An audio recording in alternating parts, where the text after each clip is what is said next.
I was seated behind a pillar at my sister's wedding. Everyone pretended I wasn't family. Then a stranger took my hand and said, "Just follow my lead." When he stood to speak, everyone turned. My sister stopped smiling. You won't believe what happened next. Before we continue, please hit that subscribe button.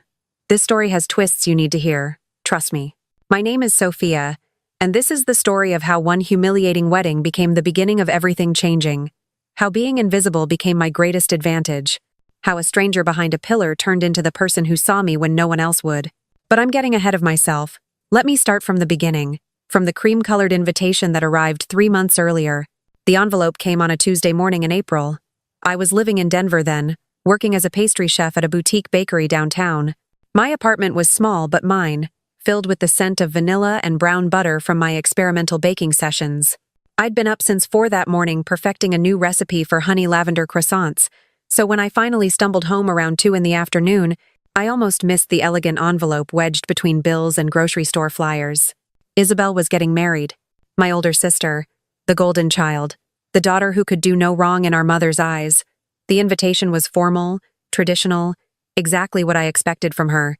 White embossed lettering announced her union to someone named Marcus, a name I'd never heard during our increasingly rare phone calls. I should have been happy for her. Sisters are supposed to be happy for each other during milestone moments. But as I held that invitation, all I could think about was the last family dinner 6 months earlier, Thanksgiving at our mother's house in the suburbs. I'd brought a pumpkin cheesecake I'd spent 2 days perfecting. Layers of spiced cream cheese and ginger snap crust that had turned out beautifully. Isabelle had brought store-bought pie. "Sophia, you really shouldn't have gone to so much trouble," my mother said, barely glancing at my dessert before placing it on the far corner of the buffet table. "Isabelle's pie looks lovely. So classic and traditional." That was how it always went. Isabelle could show up empty-handed and receive praise for her presence alone. I could bring the moon on a silver platter and it would somehow be too much, too showy, too trying, too hard. The wedding invitation included a note card handwritten in Isabelle's perfect cursive. "Sophia, I know we haven't been as close lately, but it would mean everything to have you there. You're my only sister." I called her that evening. She answered on the 4th ring, sounding distracted. "Isabelle, I got your invitation. Congratulations." "Oh, good. I was worried it might get lost in the mail. Can you make it?" "Of course. I wouldn't miss it. Tell me about Marcus. How did you two meet?" There was a pause just long enough to make me wonder. "At a pharmaceutical conference. He's a regional director at Bennett Health Solutions. Very successful. Very established. Mother absolutely adores him." Of course she did. I wondered if Isabelle loved him or if she loved how he looked on paper. "I'm really happy for you," I said, trying to mean it. "Thank you. Listen, I have to run. We're meeting with the wedding planner in 20 minutes. I'll send you more details later." She hung up before I could say goodbye. I stared at my phone and felt something familiar settle in my chest. Not quite sadness, not quite anger. The dull ache of being perpetually secondary. The weeks passed in a blur of work and preparation. I bought a new dress, soft blue that complemented my complexion without being too attention-grabbing. I arranged time off from the bakery, much to my boss's dismay since June was our busiest season. I should have known something was wrong when Isabelle didn't ask me to be a bridesmaid. She had 5 bridesmaids, I learned from social media posts. College friends, work friends, even our cousin Jessica, who she'd barely spoken to in years. But not me. "The wedding party is already set," she explained when I finally worked up the courage to ask. "You understand, right? These are people I see regularly."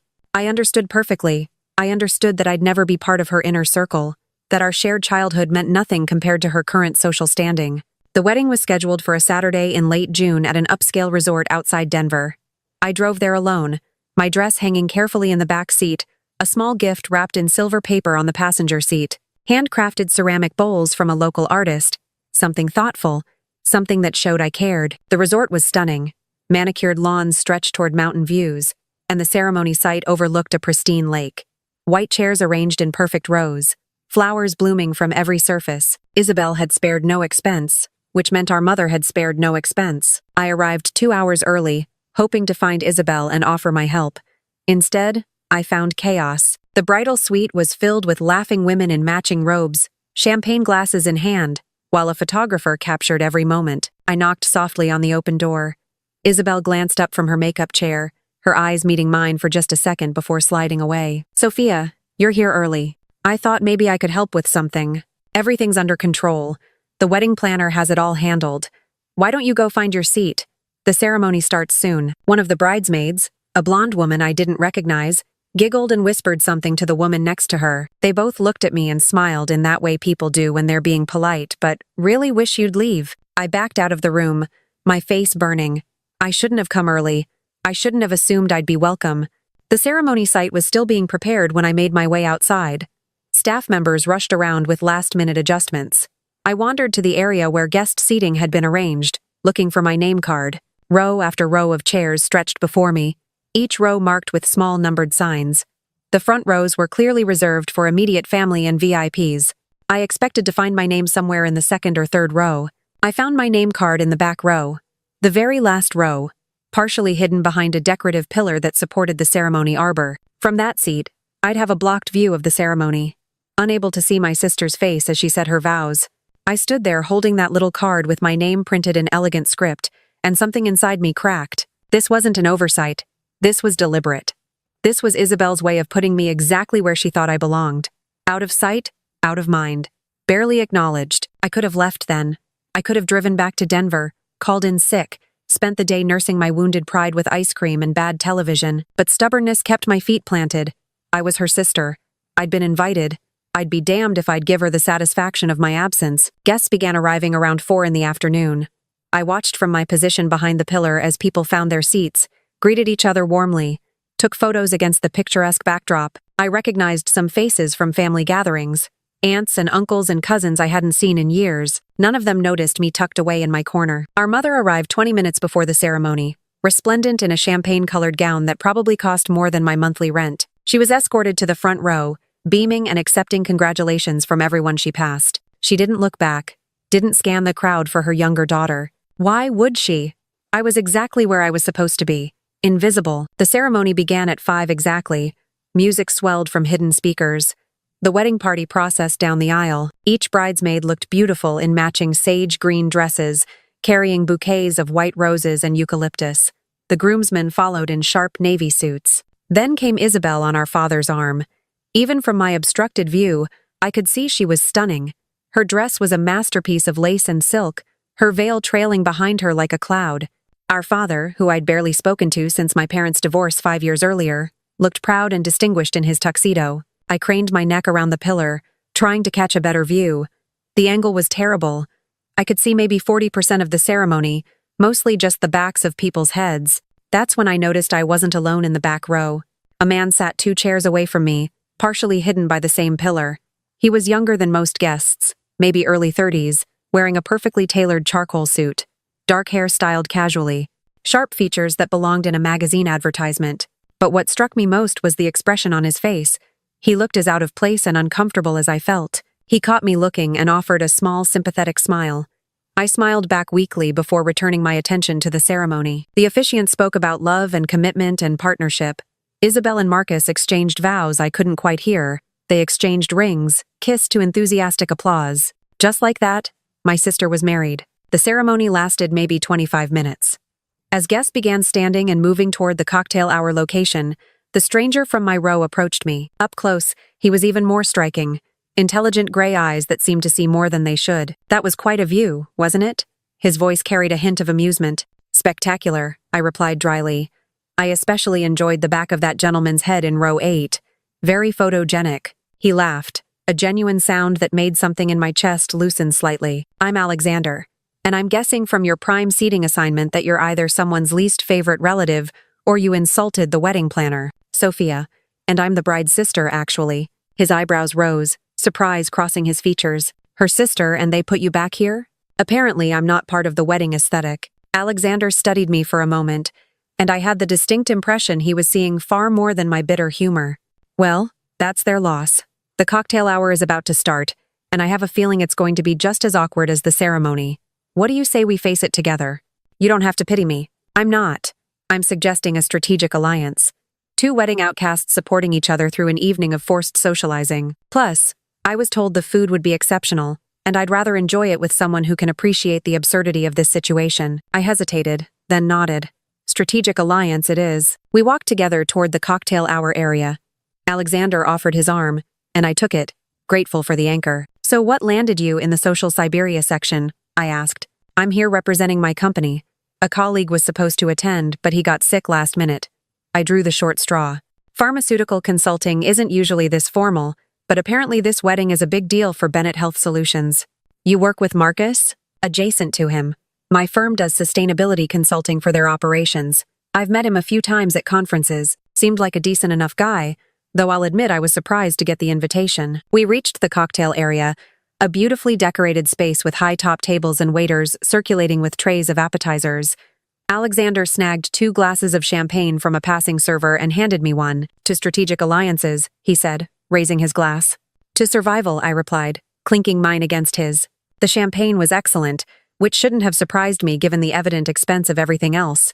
We found a spot near the edge of the crowd where we could observe without being too conspicuous. Tell me about you, Alexander said. What do you do when you're not being relegated to back row seating?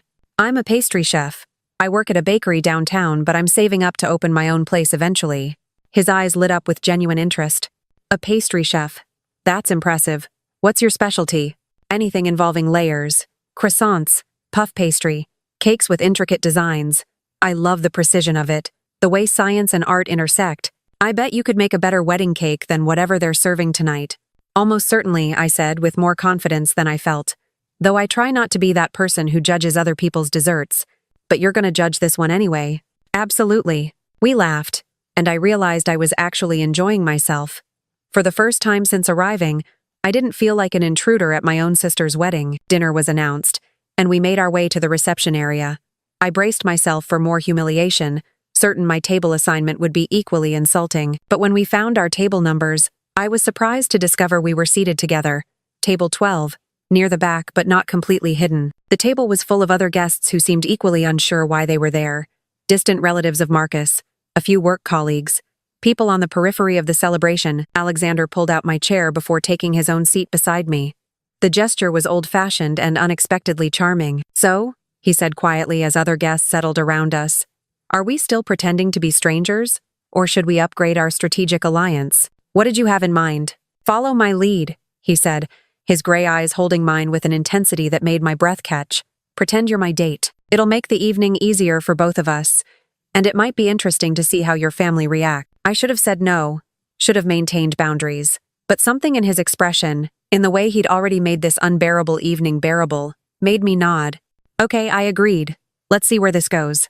Alexander reached over and took my hand, his fingers warm and steady. Anyone watching would think we were a couple, and when people from other tables glanced our way, I saw their expressions shift from pity to curiosity. The transformation was immediate. Suddenly, I wasn't the pathetic sister relegated to the shadows. I was the woman with the striking, obviously successful date who was giving me his full attention. Dinner was served in courses. Seared scallops gave way to salad, then a choice of beef tenderloin or herb-crusted salmon. The food was exceptional, but I barely tasted it. I was too aware of Alexander beside me, of the way he played his role with convincing ease, his hand occasionally touching my shoulder or back in small gestures that looked casual but felt intentional. He included me in conversations, deferred to my opinions, made me visible in a way I hadn't felt since arriving at this wedding. Between courses, Marcus's father stood to give a speech. He talked about his son's accomplishments, about how proud he was to welcome Isabelle into their family, about the bright future ahead. He mentioned how Isabelle had brought joy and sophistication into Marcus's life, how she was exactly the kind of woman he'd always hoped his son would marry. My mother stood next. Her speech was shorter but no less effusive. She spoke about Isabelle's childhood, about her daughter's determination and grace, about how she'd always known Isabelle would achieve great things. She talked about the wedding planning process, about mother-daughter shopping trips and cake tastings. She didn't mention me once, not even in passing. Not even to acknowledge that Isabelle had a sibling. It was as if I'd been edited out of the family history entirely. I felt Alexander's hand find mine under the table, his fingers intertwining with mine in a gesture of support. I squeezed back, grateful for the anchor. Then came the best man's speech, full of jokes about Marcus's bachelor days and heartfelt sentiments about finding true love. The maid of honor followed with stories about Isabelle's perfectionism and romantic nature. Speech after speech passed. My name never came up. I was the ghost at the feast. Present but unseen. Dessert was served. An elaborate tiered creation of chocolate and raspberry that looked impressive but lacked depth of flavor. The ganache was too sweet, the cake layers too dry. As a professional, I couldn't help but critique it. Alexander noticed my expression. Not up to your standards? It's beautiful, but beauty isn't everything. The execution is off. The chocolate is masking the raspberry instead of complementing it, and the texture is too dense. Could you do better? In my sleep. The words came out more confident than I felt, but they were true. I might be the family disappointment in every other area, but in the kitchen, I knew my worth. The evening progressed. Dancing started. Music filled the space. Alexander stood and offered his hand. Dance with me? I don't really dance. Neither do I. We'll be terrible together. It'll be fun. I let him lead me to the dance floor. We swayed to the music, not particularly graceful but not terrible either. Other couples moved around us. I caught glimpses of Isabelle and Marcus in the center, perfectly coordinated as if they'd rehearsed. Your sister keeps looking over here, Alexander said quietly. Does she? She looks confused, like she can't figure out who I am or why you seem happy. Maybe she's not used to seeing me happy. That's sad. That's my family. The song ended. Another began. We stayed on the dance floor, and gradually I stopped thinking about where I was or who was watching. I just focused on the music and the man whose arms felt surprisingly right around me. When we finally left the dance floor, Isabelle approached us. Marcus was beside her, looking polished and proud. Sophia, Isabelle said, her smile tight. You look like you're having a good time. I am, actually. Isabelle, Marcus, this is Alexander. Alexander, my sister Isabelle, and her husband Marcus. Alexander shook Marcus's hand with easy confidence. Congratulations on the wedding. Beautiful ceremony. Thank you. Marcus's eyes narrowed slightly. Alexander, you said? Are you the consultant from Morrison and Associates? That's me.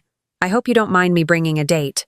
The invitation said +1. Of course not, Marcus said, though his expression suggested otherwise. We're delighted you could make it. The sustainability project has been invaluable to our operations. Alexander smiled. I'm glad we could help. Your company has been wonderful to work with, and I have to say, having Sophia as my date has made this evening much more enjoyable than I expected. She's quite remarkable. Isabelle's carefully maintained smile faltered slightly. How nice. Well, we should continue making our rounds. So many people to thank. But let's catch up properly soon, Sophia. I feel like we haven't really talked in ages.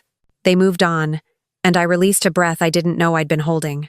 That was surreal. She seemed surprised to see you looking happy. Isabelle isn't used to me having anything she might consider valuable, including a handsome date who impresses her new in-laws. So you think I'm handsome? Alexander's eyes danced with amusement. Don't let it go to your head. You're objectively attractive. It's not a personal observation. Of course not. Purely objective. Around 10 in the evening, the wedding coordinator announced that the bride and groom would be leaving shortly. Guests were invited to line up outside with sparklers for the send-off. Alexander convinced me to participate. We stood in line as sparklers were distributed, and when Isabelle and Marcus emerged from the venue, we held our sparkling lights high, along with everyone else. They ran through the corridor of light, laughing and waving, before climbing into a luxury car. As the car pulled away, I felt a strange sense of finality. The wedding was over. Isabelle had gotten her perfect day, and I had stood witness from my position on the margins, exactly where she wanted me. Guests began dispersing, some heading to rooms at the resort, others toward the parking lot. Alexander and I lingered on the steps. Can I walk you to your car? He asked. I'm actually staying at the resort tonight, room 314. I figured it would be easier than driving back this late. I hesitated, then added, What about you? Same. Room 209. My colleague had already booked it, so it seemed wasteful not to use it. We walked slowly through the gardens, following the lit path back toward the main building. The night air had cooled, and I shivered slightly in my thin dress. Alexander immediately shrugged out of his suit jacket and draped it over my shoulders. The gesture was so classic and unexpected that I almost laughed. You don't have to do that. Humor me. I was raised with old-fashioned manners. His jacket was warm and smelled like expensive cologne mixed with something uniquely him. I pulled it closer, grateful for both the warmth and the excuse to keep something of his with me a little longer. Thank you, I said, for everything tonight. You turned what could have been a miserable evening into something almost bearable. Just bearable? I'll have to work on my fake dating skills. Okay, better than bearable. Surprisingly pleasant in parts. That's more like it. He stopped walking, turning to face me.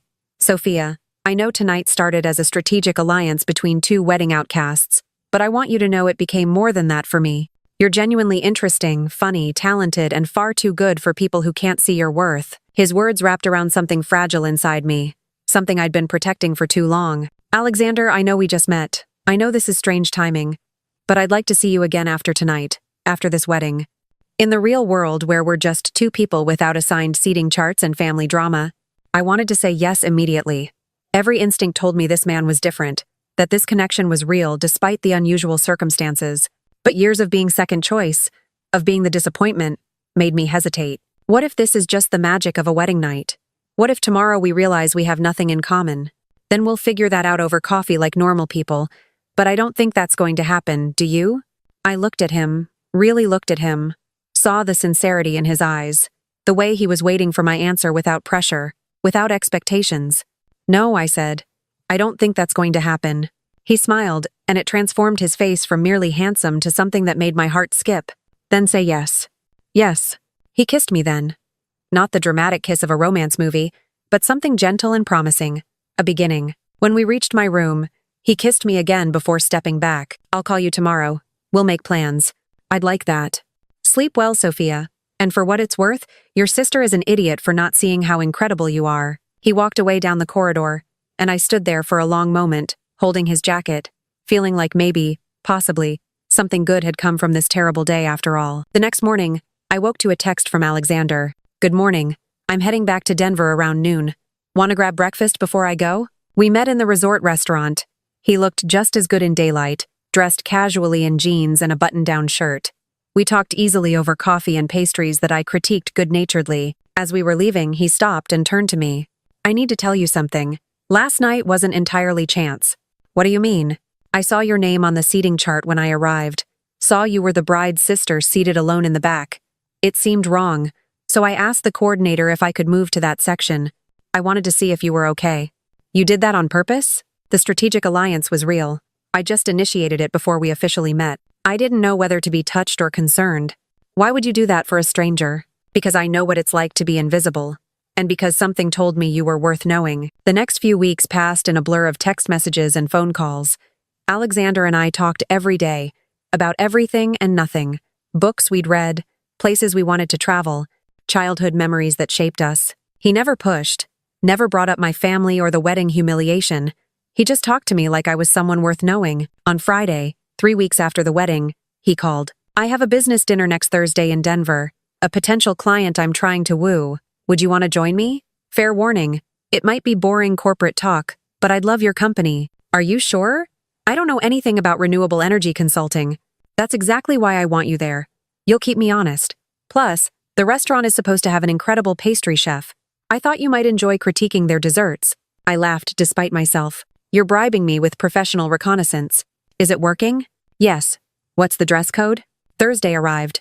I left work early to prepare, changing into a black dress that was elegant without being flashy. Alexander picked me up at 7, looking devastatingly handsome in a dark suit. The restaurant was upscale, the kind of place where the menu doesn't list prices. Alexander's client was already there, a middle-aged woman named Patricia who I recognized from Isabelle's wedding. She'd been at our table, one of Marcus's colleagues from Bennett Health Solutions. Her eyes widened with recognition when she saw me. Sophia, what a lovely surprise. I didn't realize you and Alexander were still together. Still together and going strong, Alexander said smoothly, his hand warm on my back. We sat and I tried to fade into the background as Alexander and Patricia discussed the sustainability project. But Patricia kept pulling me into the conversation, asking about my work, expressing genuine interest in the bakery. That sounds fascinating.